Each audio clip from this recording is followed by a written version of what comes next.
Du coup, moi, il faut savoir que mon père m'a mis dehors à l'âge de 14 ans. Et je vais épargner beaucoup de détails. Et j'ai dû me débrouiller seule. Et moi, à ce moment-là, j'avais une amie à moi, elle était sur Paris. Et elle était plus grande que moi. Elle avait 20, elle avait 20.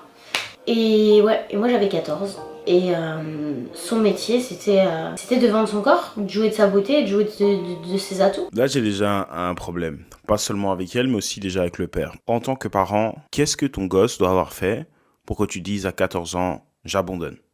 14 ans, c'est pas un adulte. Moi, je me rappelle, à 14 ans, c'était Pokémon, Digimon, Bakugan, n'importe. À 14 ans, t'es pas encore, genre, t'es pas, si tu fais des conneries, c'est que tu fais des conneries parce que tu les as vues gauche-droite. Tu vois ce que je veux dire? Donc, quelque part, j'ai l'impression que c'est la faute des parents. Si un enfant de 14 ans fout la merde, c'est 100% les parents. Donc, ça, c'est déjà un gros problème. Et puis maintenant, bien sûr, elle, dans sa situation, à 14 ans, on te met dehors. Je sais pas ce que tu as fait. Tu commences à traîner avec des gens qui sont plus âgés, qui vendent leur corps.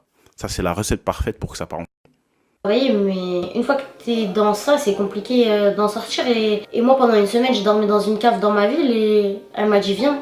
Elle m'a dit Mouna, viens, tu vas pas rester toute ta vie dehors. De là, j'ai fraudé le train, je suis arrivée à Paris, 16e arrondissement, appartement et tout. Bam, premier client, deuxième client, troisième client, quatrième client, cinquième, sixième, septième, huitième. Tu vois pas la suite.